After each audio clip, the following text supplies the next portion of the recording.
اللهم صل على المصطفى اللهم صل على المصطفى مصطفى مصطفى مصطفى مصطفى مصطفى مصطفى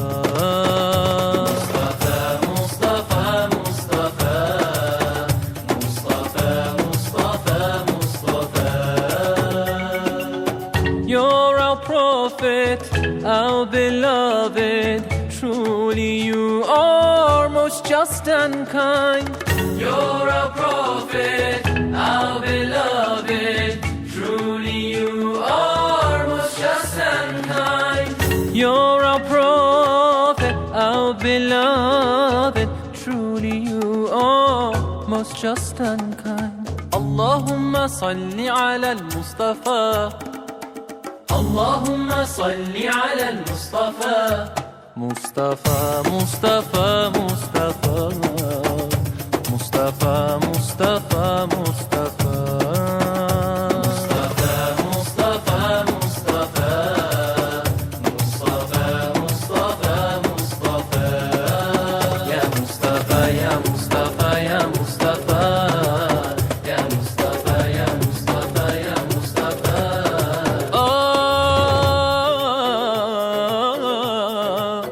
You're the guide sent by Allah to lead us towards the light. You're the guide sent by Allah to lead us towards the light. You're the guide sent by Allah to lead us towards the light.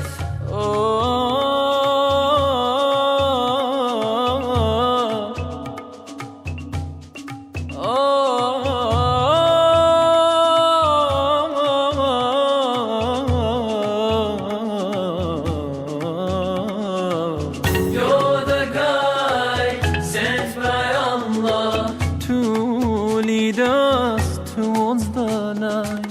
Allahumma salli ala al-Mustafa Allahumma salli ala al-Mustafa Mustafa Mustafa Mustafa Mustafa Mustafa Mustafa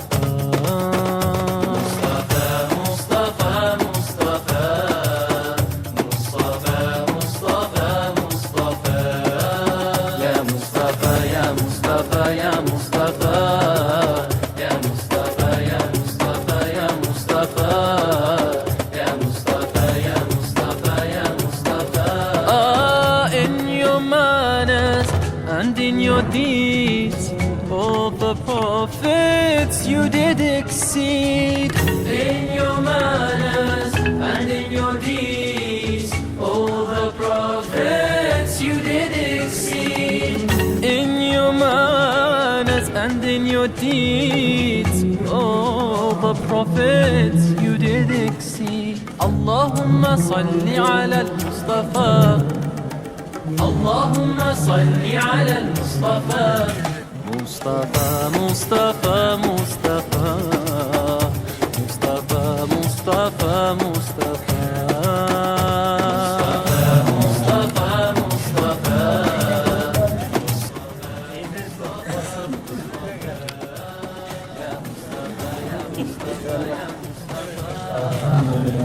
অনেকগুলো বিধিবিধান আছে বিবাহের ক্ষেত্রে। কাকে বিবাহ করতে হবে আর কাকে করা যাবে না সেই কথাও পরিষ্কার করে আল্লাহ তাআলা বর্ণনা করেছেন। ইসলাম এটা পরিষ্কার করেছে। এজন্য খুবই গুরুত্বপূর্ণ বিষয় বৈবাহিক জীবন। এই বৈবাহিক জীবন যদি স্থায়ী করতে হয় তাহলে সবচেয়ে যে জিনিসটা দরকার তা হলো ধৈর্য। ধৈর্য ছাড়া বৈবাহিক জীবন টিকে না, অনেক সমস্যা তৈরি হয়, বিচ্ছিন্ন হয়ে যায় মানুষ। এজন্য আমরা নিজেরা নিজেদের পরিবার সহ আজকে যাদের নতুন জীবন শুরু হবে তাদের জন্য আল্লাহ তাআলার পক্ষ থেকে তাদেরকে আমরা ধৈর্যের যে নিয়ামত, ধৈর্য নামক এই নিয়ামতকে যেন আল্লাহ তাআলা তাদের ভিতরে দান করেন। কারোর ভিতরে যদি ঘাটতি থাকে সেটা যেন আরেকজন ধৈর্যের মাধ্যমে সেটা পূরণ করতে পারেন। উভয় পরিবারের বিশাল একটি গণ্ডি এখন তৈরি হলো। দুইজন মানুষের মাধ্যমে দুটো বিশাল সমাজ, ছেলে পক্ষের বিরাট একটি আত্মীয় সমাজ, মেয়ে পক্ষের অনেক বড় একটি আত্মীয় সমাজ। এই বিরাট একটি সমাজ যে তৈরি হলো, সকলেরই আমাদের এই যে বন্ধনে, এই বিবাহের মাধ্যমে যে বন্ধন তৈরি হলো, আল্লাহ তাআলা যেন এই বন্ধনকে অটুট রাখেন। এই আত্মীয়তাকে যেন আল্লাহ তাআলা আমাদেরকে ছিন্ন যাতে না হয়, যেই কাজে, যেই আচরণে, যেই ব্যবহারে এরকম সমস্যা তৈরি হতে পারে, সেই সমস্ত সমস্যা থেকে আল্লাহ যেন আমাদেরকে হেফাজত করেন। এবং আজকে আমরা এখানে যারা উপস্থিত হয়েছি, আমরা সকলেই এই জন্য দোয়া করব, এই উভয় পক্ষের জন্য দোয়া করব, আল্লাহ তাআলা যেন তাদের সকলের উপরে বরকত দান করেন, রহমত দান করেন। আর বিশেষ করে আমরা যেখানে আজকে আমরা উপস্থিত হয়েছি, এটা আমাদের শুধু আত্মীয়তার সম্পর্কে জায়গা নয়, এটা আমাদের রুহানি জায়গা। আমরা কোরআন পড়েছি, যার মাধ্যমে আমরা হেফজ করেছি, যার মাধ্যমে আমরা এই লাইনে আসতে পেরেছি, তিনি আমাদের ওস্তাদ হাফেজ আবুল কাশেম মরহুম। আল্লাহ তাআলা যেন তার জীবনের সমস্ত নেক আমলকে কবুল করেন। তার যে সদকায়ে জারিয়া, উপকারী বিদ্যা তিনি যে রেখে গেছেন, এটা যেন কিয়ামত পর্যন্ত জারি থাকে। তার পরিবার, তার আত্মীয়, তার সন্তানাদি, তারা যারা পৃথিবীতে আছেন, তাদের উপরে যেন আল্লাহ তাআলা বরকত দান করেন, রহমত দান করেন, সমস্ত মুসিবত থেকে যেন আল্লাহ তাআলা হেফাজত করেন। আমরা সেই দোয়া কামনা করছি। সাথে সাথে আমাদের জন্য সকলের কাছে দোয়া কামনা করছি, আল্লাহ যেন আমাদেরকে তার উত্তম বান্দা হিসেবে কবুল করেন, দুনিয়ার জীবনটা সুন্দর করেন, কল্যাণময় করেন, আখিরাতের জীবন এর চাইতেও যেন আরও কল্যাণ দান করেন। আমরা সেই প্রত্যাশা করছি। আসসালামু আলাইকুম ওয়া রাহমাতুল্লাহি ওয়া বারাকাতুহু। বারাকাল্লাহু লাকুম, বারাকাল্লাহ, বারাকাল্লাহু লাকুম, বারাকাল্লাহ, বারাকাল্লাহু লাকুম, বারাকাল্লাহ, বারাকাল্লাহু লাকুম, বারাকাল্লাহ, বারাকাল্লাহু লাকুম, বারাকাল্লাহ, বারাকাল্লাহু লাকুম, বারাকাল্লাহ। আলহামদুলিল্লাহ। সম্মানিত উপস্থিতি, কয়েকদিন ধরে তো প্রচণ্ড গরম। আমরা বেশ কয়েকবার ছাদের উপরে পানি দিছি, পানি এখনও আছে, বেশ কয়েকবার পাল্টাই দেওয়া হয়েছে। এরপরে গরম তো গরমই, সেটা তো আছে। অল্প কিছুক্ষণের মধ্যেই আমাদের মূল অনুষ্ঠান হবে, মেহমানরা নামাজ পড়ছে, এরপরেই ইনশাআল্লাহ। এ পর্যায়ে আপনাদের সামনে আলোচনা পেশ করছেন আপনাদের সকলেরই সুপরিচিত আমাদের প্রিয় ভাই হাফেজ মাওলানা বেলাল হোসেন, হাফেজ মাওলানা বেলাল হোসেন। আরশ থেকে বিয়ে শাদির চিঠি এলো, এই যে শোনো ভাই বেরাদার একটা কথা কই, আরশ থেকে বিয়ে শাদির চিঠি এলো, লাজুক লাজুক চাহনি আইলো ঘরের ঘরনি, লাজুক লাজুক চাহনি আইলো ঘরের ঘরনি, বরকনের আজ নয়া মুহাব্বত। বারাকাল্লাহু লাকুম, বারাকাল্লাহ, বারাকাল্লাহু লাকুম, বারাকাল্লাহ, বারাকাল্লাহু লাকুম, বারাকাল্লাহ, বারাকাল্লাহু লাকুম, বারাকাল্লাহ। সুখে দুঃখে মায়ের বাঁধন। ইন্নাল হামদুলিল্লাহ ওয়াসসালাতু ওয়াসসালামু আলা রাসূলিল্লাহ ওয়া বা'দ। আমরা জামাইরে এই জায়গায় নিয়ে আসবো। আমরা মহান আল্লাহ সুবহানাহু ওয়া তাআলা দরবারে অসংখ্য শুকরিয়া আদায় করছি, যিনি আমাদেরকে শয়তানের সাথে মানুষের একটা চিরন্তন যুদ্ধ, এই চিরন্তন যুদ্ধ হচ্ছে শয়তান চাচ্ছে সমাজে বিশৃঙ্খলা সৃষ্টি করতে, আর ইসলাম চাচ্ছে সমাজে ইসলামী পদ্ধতির মাধ্যমে শান্তি আনতে। শয়তান চায় সমাজে বিভিন্ন ধরনের অনাচার, অত্যাচার এগুলি সৃষ্টি করতে, আর ইসলাম চাচ্ছে সমাজকে সুন্দর করে বিনির্মাণ করার জন্য। শয়তান কখনো বিবাহের এই কাজটা পছন্দ করে না। জোরে বলেন নাউজুবিল্লাহ। শয়তানকে যখন সে শয়তান হয়ে গেল, আল্লাহ রাব্বুল আলামিনের এই হুকুম পালন না করার কারণে যখন সে মারদুদ হয়ে গেল, তখন শয়তান বলতেছিল সুম্মা লাআতিয়ান্নাহুম মিন বাইনি আইদিহিম ওয়া মিন খালফিহিম ওয়া আন আইমানিহিম ওয়া আন শামাইলিহিম ওয়ালা তাজিদু আকসারহুম শাকিরিন। আল্লাহ, যে মানুষের সেজদা না করার কারণে আমাকে তুমি শয়তান বানিয়ে দিলা, মারদুদ করে দিলা, আমি তার সামনে থেকে, পেছন থেকে, ডান থেকে, বাম থেকে, উপর থেকে, নিচ থেকে, চতুর্দিকে 24 আওয়ার্স আমি এই মানুষের বিরুদ্ধে আমার সংগ্রাম অব্যাহত থাকবে। নাউজুবিল্লাহ পড়েন। আল্লাহ পাক কিন্তু বলছিলেন যে না, যারা প্রকৃত বান্দা হবে তুমি তাদেরকে কি করতে পারবে না, ধোঁকা দিয়ে বোকা বানাতে পারবে না। এই যে মানুষের যে বংশ পরম্পরা, এই বংশ পরম্পরায় এই মানুষ সৃষ্টি হওয়ার পদ্ধতি, প্রথম আল্লাহ পাক খালাকাকুম মিন তুরাব, মাটি দিয়ে সৃষ্টি করেছেন। সুম্মা মিন নুতফা, এরপরে নুতফার মাধ্যমে মানুষের সৃষ্টি শুরু হয়েছে। যখন বিবাহের মাধ্যমে কি হয়, মানুষের এখন সৃষ্টি হয়। রাসূল সাল্লাল্লাহু আলাইহি সাল্লাম এটা চান, তার ইচ্ছে যে তার উম্মত বেশি হোক, আর শয়তান চায় যে রাসূলের উম্মত যাতে কম হয়। শয়তান শুধু বিবাহ বিচ্ছেদ কিভাবে করে দেবে, বিবাহ যাতে না হয় সেই জন্য শয়তান চেষ্টা করতে থাকে। আর রাসূল সাল্লাল্লাহু আলাইহি সাল্লাম ইসলামের ভিতরে যত বেশি বিবাহ হবে তত বেশি অন্যায় অবিচার কমে যাবে, আর তত বেশি আল্লাহর বান্দা পৃথিবীতে পয়দা হবে। সুবহানাল্লাহ।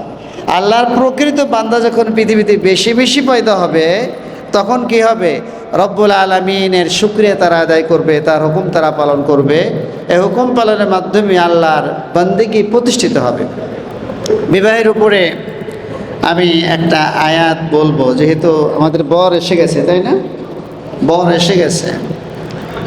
বিবাহের ব্যাপারে আল্লাহ পাক বলছেন, দুইটা আয়াত বলবো, দুইটা আয়াত বলে আমার বক্তব্য শেষ করব।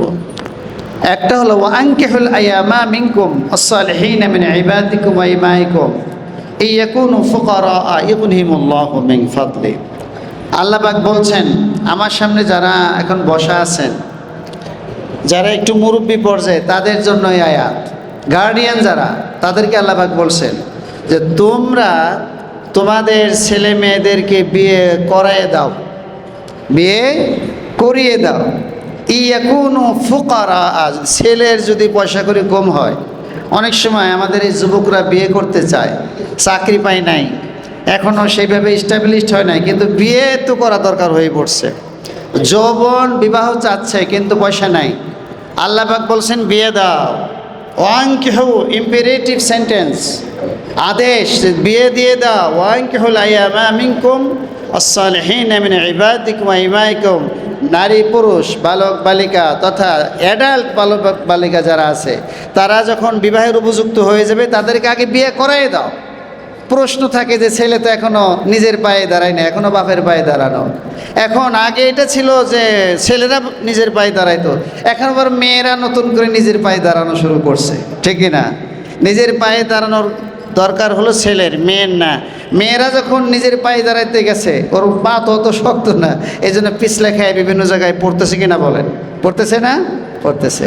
এই জন্য এই ইয়াকুনু ফুকারা, যদি ছেলে গরিব হয়, ইগনিহিমুল্লাহু মিন ফাদলিহি, আল্লাহ রাব্বুল আলামিন বিবাহের পরে এই দুইজনের রিজিক একত্রিত আসতেছে, তারপরে ছেলে মেয়ের রিজিক আসতেছে, এর মাধ্যমে আল্লাহ পাক এদেরকে ধনী বানাই দিবেন। সুবহানাল্লাহ। ফাদলিহি, ইগনিহিমুল্লাহু মিন ফাদলিহি। সুতরাং আমরা যারা মেয়েওয়ালা, যখন ছেলের খুব বেশি পয়সা করে থাকেন, আমরা বিয়ে দিতে চাই না। এই আয়াত বলছে না, যদি তুমি বিয়ে করতে হয়, দিতে হয় চারটা জিনিস দেখে। কয়টা? চারটা। তুনকাহুল মারআতু বিআরবা, বিবাহ দিতে হয়, বিবাহ করতে হয় চারটি জিনিস দেখে। অবিমালিহা, তার সম্পদ দেখে। এরপর অবিনাসাবিহা, তার বংশ দেখে। এরপরে অবিজামালিহা, তার সৌন্দর্য দেখে, মেয়েরও সৌন্দর্য, ছেলেরও সৌন্দর্য। ওয়াবিদিনিহা ফসফর বিজাতিদ্দিন ওয়াইন তারিবাত ইয়াদাক, এবং লাস্ট এবং ফাইনাল হলো দিন দেখতে হবে। ফসফর বিজাতিদ্দিন, দিন দেখা, দিনদারি দেখা, চরিত্র দেখা, যে এই লোকটা ইসলাম মানে কি মানে না, এটা হলো দেখতে হবে এক নম্বরে। আল্লাহ পাক, আল্লাহ হাবিব বললেন তোমরা দিনটাকে সবচেয়ে অগ্রাধিকার দিবা। ওয়াইন তারিবাত ইয়াদাক, দিনই একটা ছেলে পেতে গিয়ে, দিনই একটা মেয়ে পেতে গিয়ে যদি আমি বংশ কৌলিন্যে আমাকে যদি একটু নিচেও নামতে হয় তবু দিনটাকে তুমি প্রাধান্য দান করো। সুবহানাল্লাহ বলেছেন বিশ্বনবী মুহাম্মদুর রাসূলুল্লাহ সাল্লাল্লাহু আলাইহি ওয়াসাল্লাম। বিবাহের ক্রাইটেরিয়া গেল। এখন বিবাহ হলে বন্ধনটা কেমন হবে তাও কোরআনে আছে। সুবহানাল্লাহ পড়েন। ومن آياته أن خلق لكم من أنفسكم أزواجا لتسكنوا إليها وجعل بينكم مودة ورحمة। আল্লাহ পাক বলছেন যে রব্বুল আলামিনের চেয়ারম্যান সাহেব সামনে চলে আসেন, আসেন। ومن آياته أن خلق لكم من أنفسكم أزواجا لتسكنوا إليها وجعل بينكم مودة ورحمة। এর অর্থ কি? এর অর্থ হলো রব্বুল আলামিনের এইটাও একটা নিদর্শন, তিনি যে আল্লাহ তার নিদর্শন কি? যে আন খালাকা লাকুম মিন আনফুসিকুম, আল্লাহ পাক প্রত্যেকটি স্ত্রীকে তার হাজব্যান্ডের হাড্ডি থেকে তৈরি করেছেন। সুবহানাল্লাহ, হাজব্যান্ডের শরীর থেকে তার ওয়াইফকে তৈরি করেছেন। ওয়া জাআলা লাকুম মিন আনফুসিকুম, তোমাদের স্ত্রীদেরকে তোমাদের বডি থেকেই বানানো হয়েছে। সুবহানাল্লাহ। লিতাসকুনু ইলাইহা, যাতে করে স্বামী এবং স্ত্রী পরস্পর উভয়ের উপরে কি হয়, শান্তিতে বসবাস করতে পারে। এই যখন ঠাটা পড়ার তালে থাকে, ওই যখন বৃষ্টি হয়, এই পাশে মেঘ গর্জন করতেছে, ওই পাশে মেঘ গর্জন করতেছে, নিচে আঠালো মাটির উপরে বৃষ্টি নামতেছে, দৌড় দিতেছে মানুষ, কখন বাড়ি যেয়ে উঠবে। শুধু বাড়িতে মা আছে, বাপ আছে, বউ আছে, ছেলে মেয়ে আছে, ওই চিন্তা কিন্তু যে ঠাটা আবার বাড়ির উপর যাই পড়লো কিনা, ঠিক কিনা। এই যে একটা দুর্বিনীত মোহাব্বত, এই বিবাহের মাধ্যমে এই মোহাব্বত কে তৈরি করে দিয়েছেন? আল্লাহ। আমার মা যখন জীবিত ছিলেন, আমি প্রফেসর গোলাম আজম সাহেবের বাসা এই মসজিদে আমি তখন খতিব, তারাবিও পড়াই। তারাবির সময় বৃষ্টি চলে আসলো, আমার বাসায় কেউ নাই। আমি তখন চিন্তা করলাম, গোলাম আজম সাহেবকে বললাম কানে কানে গিয়ে যে আমার তো দ্বিতীয় আধা ছিল আজকে, অর্থাৎ শেষের 10 রাকাত পড়াবো, এখন তো বৃষ্টি চলে আসতেছে, আম্মা আমার বাড়িতে একা, তা আমি আমার পরের টুক আগে পড়াই যাই। কই ঠিক আছে আপনি পড়েন। তা আমি পরের টুক আগে পড়াই, এরপরে দ্রুত চলে গেলাম। এই যাচ্ছি আর আল্লাহর কাছে দোয়া করতেছি, আল্লাহ যাতে কোনো অসুবিধা না হয়, আমার আম্মা যাতে ভয় না পায়। এই মোহাব্বতটা দিয়েছেন কে? আল্লাহ। ওয়াজআলা বাইনাকুম মাওয়াদ্দাহ, স্বামী স্ত্রীর ভিতরে এক দুর্বিনীত মোহাব্বত জীবনে কোনোদিন দেখে না। এর সাথে বিয়ে হবে তাও জানে না। বিয়ে হয়ে গেল, বিয়ে হওয়ার পর সকালবেলা এই সিন্দুকের চাবি, ঘরের চাবি সব এই এক রাতের ভিতরে তার কাছে সব দিয়ে সকালবেলা বাজার করতে চলে গেছে, ঠিক না?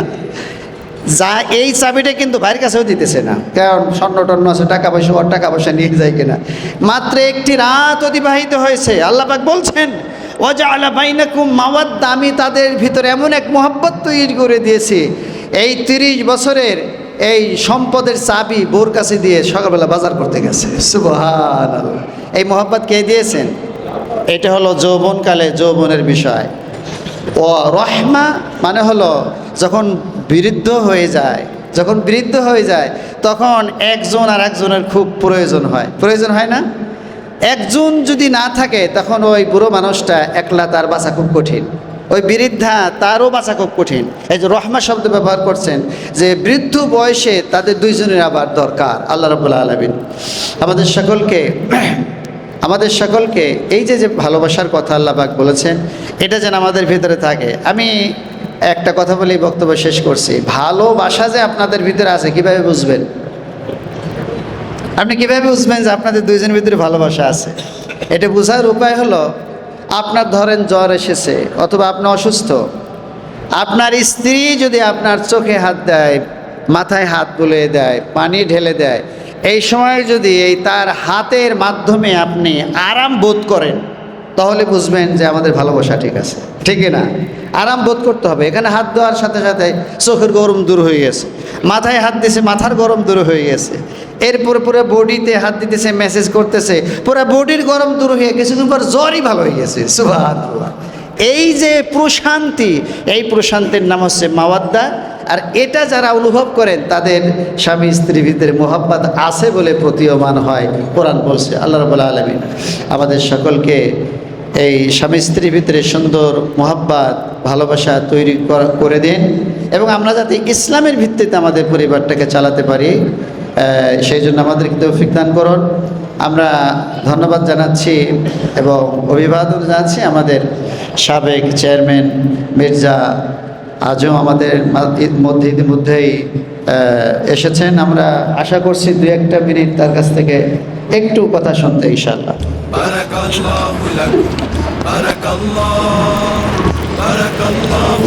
বিসমিল্লাহ রহমান রহিম। উপস্থিত হাজিরিন, আসলে এখানে বিল্লাল ভাই, আব্দুল আওয়াল হুজুর, মুসলিম হাফেজ সাহেব, ওনাদের মতো গুরুজন যারা বক্তব্য দিয়েছে, তারপর আসলে আমরা তো আবার জেনারেল লাইনের লোক, এত মাদ্রাসায় লেখাপড়া করছি কম, কিন্তু এত না, আমরা মৌলবী না, বাট চাই মৌলবীদের সাথে ভালো সম্পর্ক নিয়ে চলার জন্য, বা মৌলবীদের সাথে একসাথে কাঁধে কাঁধ মিলিয়ে থাকার জন্য, যেটা আমার বাপও করছেন, যে আলেমুল আমাদের সাথে সম্পর্ক ভালো রাখে চলার জন্য। ইনশাল্লাহ আমরাও চেষ্টা করি বা মৃত্যুর আগ পর্যন্ত যে আলেমুল আমাদের সাথে ভালো সম্পর্ক নিয়ে যেন কবরে যেতে পারে, এটাই হচ্ছে আমাদের মেন ইয়া। তারপরে আমার শ্রদ্ধাভাজন শিক্ষক আবুল কাশেম হাফেজ সাহেব, ওনার ছেলে পেলেরা আজকে যে অনুষ্ঠানটি করছে, এটা অত্যন্ত সুন্দর, এবং আমি আমার অন্তরস্থল থেকে ধন্যবাদ জানাই। এবং এই পরিবারের যে তারা যে প্রকৃতভাবে, আমি কিছুক্ষণ আগে বাজারে এই আলাপ আলোচনা করতেছিলাম যে কাশেম হাফেজ সাহেবের ছেলেপেলেরা প্রকৃতভাবে সুন্নতের মধ্যে প্রত্যেকটা জিনিসই তারা করতে ইচ্ছুক এবং করতে চায়। তাদের পরিবারের অনেক হাফেজ বা অনেক আলেমুলামার বাড়ির মহিলাদেরকেও ঠিকমতো পর্দায় পাওয়া যায় না অনেক জায়গায়। আমি বলি না অমুক অমুক, অনেক অনেক ক্ষেত্রে অনেকের বাড়িতে ওইভাবে পাওয়া যায় না, কিন্তু এই বাড়ির প্রত্যেকটা মানুষ, ছেলে মেয়ে সবাই পর্দার মধ্যে থাকে এবং পর্দা নিয়ে তারা চলাফেরা করে, এবং তারা সুন্নতি লেবাসে, আজকে যে সুন্নতি কায়দায় যে অনুষ্ঠানটা হচ্ছে, আসলে প্রকৃতভাবে আমাদের মুসলমানদের কাজে কিন্তু এইটা, কিন্তু এইটা আবার একটু আর একটু ব্যাপকভাবে বলে তখন মানে জামাত ইসলামের যে আছে না, আমাদের একটা প্রতিপক্ষ আছে, আমরা একটা দল করি, জামাত ইসলামের একটা দল, এখন সবাই তার এক দলের লোক না, তখন হয়ে যাবে জামাতের। আসলে কিন্তু জামাতের না, এটাই প্রকৃত একজন মুসলমানের হওয়া উচিত, যে সুন্নতি কায়দায় বা সুন্নতি লেবাসে সব কিছু অনুষ্ঠান করা, এটি আমাদের মুসলমানের কর্তব্য। কিন্তু আমরা তো ওইভাবে না, আমরা অনুষ্ঠান করে লিস্টে রাখি যে কে আসলে কি হইতে পারে, এটা আমাদের একটা টার্গেট, যে কত টাকা খরচ হলে কত টাকা উঠবে, কিন্তু আসলে তো ইসলামে এটা জায়েজ নাই, তারপরেও মানুষ করে, যাই হোক এটা যার যার অভিরুচি। কিন্তু আমি এই পরিবারের প্রতি আগের থেকেই আমার একটু দুর্বলতা আছে, মৃত্যুর আগ পর্যন্ত যেন আমার এই দুর্বলতা নিয়ে যেন আমি চলতে পারি, এবং এই পরিবারের সাথে এবং আপনাদের মতো যারা আলেমুলামা আছে তাদেরকে সবাইকেই যেন আমি ইজ্জত দিতে পারি, এবং আপনাদের সাথে একটু সমন্বয় করে বাকি জিন্দিগিতে যেন আমি চলতে পারি, সেই দিকে আপনারা সবাই দোয়া করবেন। আমি দোয়া করি আল্লাহ পাক আপনাদের সবাইকে শরীর সুস্থতা দান করুক, এবং সবাই ঈমানের সাথে যেন মৃত্যুবরণ করতে পারেন। আসসালামু আলাইকুম ওয়া রাহমাতুল্লাহি ওয়া বারাকাতুহু। জি ধন্যবাদ। সম্মানিত উপস্থিতি, প্রচণ্ড গরম, আমাদের আলোচনার পর্ব শেষ। আমরা বিবাহ অনুষ্ঠানটাকে ইসলামের সৌন্দর্য দ্বারা যাতে বিকশিত হয় এটা চাচ্ছিলাম, এবং বর্তমান যে সিস্টেম আছে সেই সিস্টেম থেকে একটু বেরিয়ে ইসলাম যেভাবে চায় সেভাবে করতে চাই। সম্মানিত হাজিরিন, এ পর্যায়ে আজকে বিবাহ অনুষ্ঠান হবে। এখন বিবাহের খুতবা এবং বিবাহ পড়াবেন আমাদের প্রিয় ভাই হাফেজ মৌলানা বিলাল হোসেন। বিবাহের খুতবা এবং বিবাহ পড়াচ্ছেন হাফেজ মৌলানা বিলাল হোসেন। তার আগে আমি একটু পরিচয়টা আবার দিচ্ছি সবার অবগতির জন্য। আমার ভাই হাফেজ আব্দুল বাতেন, ইমিডিয়েটলি আমার ছোট আর কি, ওর মেয়ে হলো বস মেয়ে ও দাখিল পরীক্ষার্থী এবার, আর হেফজ করেছে মাঝখানে সৌদি আরব গিয়েছিল, সৌদি আরবে ওর কাছেই পড়ালেখা করে হেফজ শেষ করছে সৌদি আরবে, এরপরে দাখিল পরীক্ষা দিবে এবার। আর ছেলে আমার আব্বার সর্বশেষ ছাত্র আব্বা ইন্তেকালের আগে যেই ব্যাচটা ছিল সেই ব্যাচের সর্বশেষ ছাত্র এরা। হাফেজ ফিরোজ, বাড়ি নলিয়াপাড়া। তো ও পড়ালেখা করেছে মাদ্রাসা থেকে আলিম পাস করে ঢাকা বিশ্ববিদ্যালয়ে ইসলামিক হিস্টোরিতে অনার্স মাস্টার্স করছে। এরপরে এখন প্রভাষক হিসেবে জয়েন করছে পাংশা একটা আলিয়া মাদ্রাসা। সকলেই দোয়া করবেন আল্লাহ তাআলা যেন এই বিবাহের মধ্যে শান্তি, শৃঙ্খলা, প্রগতি আল্লাহ তাআলা যেন নিহিত রাখেন। সকলকে ধন্যবাদ জানিয়ে আমি শেষ করছি। আসসালামু আলাইকুম রহমতুল্লাহ। বিলাল ভাই দোয়া করছেন, এটা লাগবে।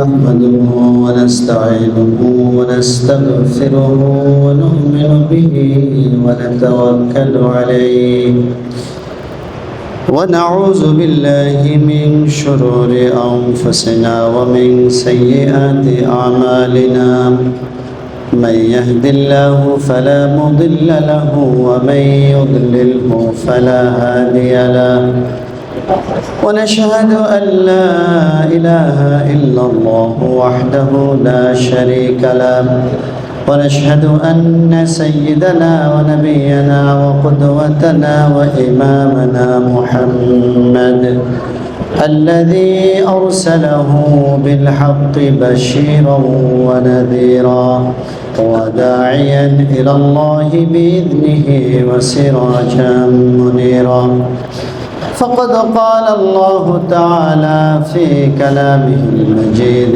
وفرقانه الحميد أعوذ بالله من الشيطان الرجيم بسم الله الرحمن الرحيم يا أيها الذين آمنوا اتقوا الله حق تقاته ولا تموتن إلا وأنتم مسلمون يا أيها الناس اتقوا ربكم الذي خلقكم من نفس واحدة وخلق منها زوجها وبث منهما رجالا كثيرا ونساء واتقوا الله الذي تساءلون به والأرحام إن الله كان عليكم رقيبا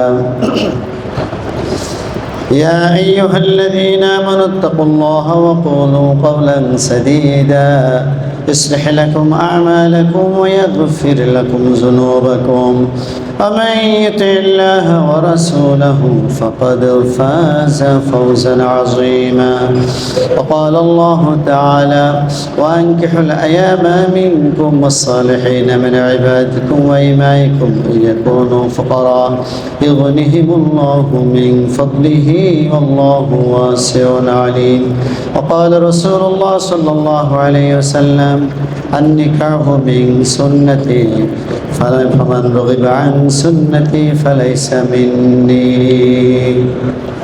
আমাদের এই ছোট ভাই আব্দুল বাতেন হুজুরের খুব প্রিয় ছিল। বাতেন ছিল এই সবগুলোর ভিতরে মোটামুটি একটু চঞ্চল। তার হুজুর মাঝে মাঝে আমাকে বলতেন তো খুব বেশি চঞ্চল, বিভিন্ন বিষয় আমার সাথে শেয়ার করতেন, আমাকে তো অনেক ভালোবাসতেন হুজুর। সুবহানাল্লাহ। সেই বাতেনের এই মেয়ে তো বড়, এই বাতেনের মেয়ে তাইয়্যিবা, তাইয়্যিবার আজকে বিয়ে হবে ফিরোজ আহসানের সাথে ইনশাআল্লাহ। ইসলামের সিস্টেম হলো যে মেয়ের পক্ষ থেকে প্রস্তাব করা। বাতেন এখন প্রস্তাব করবে আমার মেয়ে তাইয়্যিবা হাফেজ মাওলানা ফিরোজ আহসান পিতা ফজলুল হকের সাথে বিবাহ দেওয়ার জন্য প্রস্তাব পেশ করছি। শাহাদাত আঙ্গুলি দিয়ে প্রস্তাব পেশ করছি। হ্যাঁ, আপনি বলেন কাবিল তো বা আমি কবুল করছি। জাযাকুমুল্লাহ। আলহামদুলিল্লাহ। আমাদের দেশে বিবাহের খুতবাটা পরে পরে, আমি খুব তাহকিক করলাম যে বিবাহের খুতবা আগে না পরে। তা আমি আমাদের উলামায়ে কিরাম থেকে দেখছি বিবাহের পরে খুতবা পড়ে। তা আমি তাহকিক করে সহিহ বুখারীর রিওয়ায়াত, মুসলিমের রিওয়ায়াতে দেখলাম যে আগে খুতবা পড়তে হয়, এরপরে বিবাহ দিতে হয়, আগে খুতবা পড়ে এরপরে বিবাহ। তো আমরা আজকে বুখারী শরীফের আমলটা করলাম, বলেন আলহামদুলিল্লাহ। আমরা আগে খুতবা পড়েছি আর বুখারী শরীফের মুসলিম শরীফের রাসূল সাল্লাল্লাহু আলাইহি সাল্লামের যে বিবাহ যে সিস্টেম, সেই সিস্টেম আজকে আমরা ফলো করলাম, যে আমরা তার সাথে বিবাহ দিয়ে দিলাম। তো এই দুজনে, আপনারা দুজন একটু মুআনাকা করে ফেলেন দাঁড়িয়ে। আলহামদুলিল্লাহ। ওয়াজআলা বাইনাকুম মাওয়াদ্দাতাও ওয়া রাহমা। আল্লাহ পাক এই দুই পরিবারের ভিতরে দূরবিনীত এক বন্ধন সৃষ্টি করে দেন। যারা বলেন আমিন। আমরা এখন একটু মুনাজাত করে দিই। আল্লাহুম্মা আমিন। يا حي يا قيوم برحمتك نستغيث ولا تكلني إلى نفسي طرفة عين اللهم أعنا على ذكرك وشكرك وحسن عبادتك سبحان الله وبحمده سبحان الله العظيم رب العالمين হুজুরের বংশের আজকের এই প্রথম বিবাহ, রব্বুল আলামিন এই বিয়েতে আমার উস্তাদ দেখতে পারলেন না। রব্বুল আলামিন আজকের এই বিবাহ দেখলে তার মনটা খুশি হয়ে যেত। আল্লাহ রব্বুল আলামিন আজকের এই বিবাহের মাধ্যমে আল্লাহ যত সওয়াব অর্জিত হচ্ছে, আল্লাহ আমার উস্তাদের আমলনামায় তুমি পৌঁছে দাও। রব্বুল আলামিন তার আব্বা আম্মা, দাদা দাদি, নানা নানি, খালা খালু সহ বাপের দিকের আত্মীয়, মায়ের দিকের আত্মীয় যারা ইন্তেকাল করেছেন ইতিমধ্যে, আল্লাহর একটি নাম মোর মনে পড়ে গেল, মাওলানা আবু তালেব মারহুম। আল্লাহ আমাদের উস্তাদ ছিলেন না, কিন্তু উস্তাদের মতো আমরা সম্মান করতাম। এত অনেক বড় আলেম ছিলেন। আল্লাহ তার কবর আজকের এই সওয়াবটুকুন তুমি পৌঁছে দাও। আল্লাহ আজকের এই বিবাহের সকল সওয়াবটুকুন আকায়ে তাজদারে মদিনা মুহাম্মদুর রাসূলুল্লাহ সাল্লাল্লাহু আলাইহি সাল্লামের কবরে তুমি পৌঁছায় দাও। রব্বুল আলামিন যে বিবাহটি হয়ে গেল, আল্লাহ তুমি যে সূরা রুমের 19 নম্বর আয়াতে বলেছো ওয়াজআলা বাইনাকুম মাওয়াদ্দাতাও ওয়া রাহমা, স্বামী স্ত্রীর ভিতরে এক দুর্বিনীত ভালোবাসা তুমি তৈরি করে দাও। আল্লাহ তোমার কাছে আমরা সবাই মিলে যাচ্ছি। আল্লাহ তাইয়্যিবা আর ফিরোজ এই দুইজনের ভিতরে যেন আল্লাহ তোমার এই কোরআনের আয়াতের মতো ভালোবাসা সৃষ্টি হয়ে যায়। রব্বুল আলামিন এই বন্ধন যেন সারা জীবন অটুট থাকে, এই বন্ধন যেন কিয়ামত পর্যন্ত অটুট থাকে, এই বন্ধন যেন জান্নাতে একসাথে যাওয়া পর্যন্ত যেন অটুট থাকে। আল্লাহ রব্বুল আলামিন আমরা যারা বিবাহ করেছি আমাদের স্ত্রী পুত্র সাথে নিয়ে সকলে একসাথে জান্নাতে যাবার তৌফিক দান করে দিও। আল্লাহ তাআলা তুমি সূরা রাদে বলেছো পরিবারের সকলকে নিয়ে একসাথে জান্নাতে থাকার কথা তুমি সূরা রাদে বলেছো। আল্লাহ জান্নাতে আদনের কথা বলেছো। আল্লাহ তোমার হুকুমগুলি পালন করে আল্লাহ আমরা আমাদের পিতামাতা, দাদা দাদি, নানা নানি, খালা খালু, শ্বশুর শাশুড়ি, আল্লাহ আমাদের মেয়ের দিকে, ছেলের দিকে, বাপের দিকে, মায়ের দিকে, আল্লাহ আত্মীয় স্বজনকে নিয়ে একই জান্নাতে একসাথে সুন্দর করে আমরা থাকতে পারি, সেই তৌফিক আমাদের সকলকে দান করে দাও। আল্লাহ 1 লক্ষ টাকা মহারণায় আজকের এই বিবাহ অনুষ্ঠিত হলো। এই 1 লক্ষ টাকা তার হাজব্যান্ড আজকেই দিয়ে দিয়েছে, আলহামদুলিল্লাহ। আল্লাহ অনেকে অনেক লক্ষ টাকা লেখায় দেয় না, আল্লাহ আজকে 1 লক্ষ টাকা 5,000 এই মহারণা ধার্য করা হয়েছে, আল্লাহ আজকেই দিয়ে দিয়েছে। আল্লাহ বিবাহের ভিতরে তুমি বরকত দান করে দিও। আল্লাহুম্মা বারিক লানা اللهم بارك لنا فيما رزقتنا وقنا عذاب النار بارك الله لكم ولكما وبارك عليكما وجمع بينكما في خير আল্লাহ আল্লাহ তোমার রাসূল বিবাহের জন্য যে দোয়াটা করেছেন সেই দোয়াটাই করলাম। বারাকাল্লাহু লাকুমা ওয়া বারাকা আলাইকুমা ওয়া জামআ বাইনাকুমা ফি খাইর। এই দুইজনের ভিতরে তোমার রাসূলের শেখানো যে দোয়ার মাধ্যমে ভালোবাসা মহাব্বা সৃষ্টি হওয়ার যে দোয়া, সেই দোয়াটাই আল্লাহ আমরা করলাম। আল্লাহ তুমি কবুল মঞ্জুর করে নাও। আল্লাহ আল্লাহ তাআলা আমার একজন উস্তাদ আমার সাথে হাত উত্তোলন করেছেন। আল্লাহ আমার উস্তাদের সহপাঠী জনাব হাফেজ মুসলিম, উনি আমাদের সাথে হাত উত্তোলন করেছেন। ওসমান মাস্টার সাহেব আমাদের চেয়ারম্যান সাহেব সহ আমরা যারা তখন পড়েছি, আমাদের উস্তাদ উনি আমাদের সাথে হাত উত্তোলন করেছেন। ইসাক মৌলভী সাহেব উনি আমাদের উস্তাদ। আল্লাহ আমাদের উস্তাদ যারা বেঁচে আছেন তাদেরকে সুস্থতা দান করে দাও আল্লাহ। আমরা সহ সবাই সহ আল্লাহ তোমার কাছে যখন তুমি ডাক দিবা তখন আমাদের সকলের মুখে ইমানের সাথে জারি করে দিও লা ইলাহা ইল্লাল্লাহ মুহাম্মাদুর রাসূলুল্লাহ। আসসালামু আলাইকুম ওয়া রাহমাতুল্লাহি ওয়া বারাকাতুহু। আমাদের ফিরোজ সাহেব আপনি বড় করে একটা সালাম দিন সবাইকে। দাঁড়ায় ওইদিকে দাঁড়ায় একটা সালাম। আসসালামু আলাইকুম ওয়া রাহমাতুল্লাহ। দুটি প্রাণীর মিলন বেলায় করছি সুখের আরাধনা, তোমাদের সুখ অফুরান হোক আজ আমাদের এই বাসনা। দুটি প্রাণীর মিলন বেলায় করছি সুখের আরাধনা, তোমাদের সুখ অফুরান হোক আজ আমাদের এই বাসনা। বিয়ের দিনে করছি সবাই তোমাদের জন্য শুভ কামনা, শুভ কামনা।